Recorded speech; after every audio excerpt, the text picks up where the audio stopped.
اون چیه؟ اما خب الان خوشگل شدی؟ برو تو آینه خودتو ببین. برو.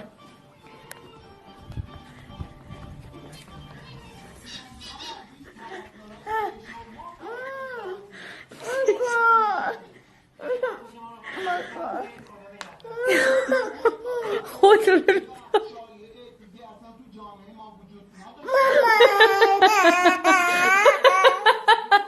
عزیز خوشگل شدی.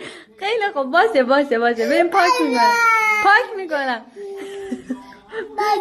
شبیه بابا شدی. خب نزن خودت، من پاک میکنم. آروم باش. آروم. پاک میکنم. مامان بزرگ بیا ببین هنما رو چقدر خوش دل شده. خودتون یه بار دیگه تو آینه نگاه کن. خیلی خوب. باشه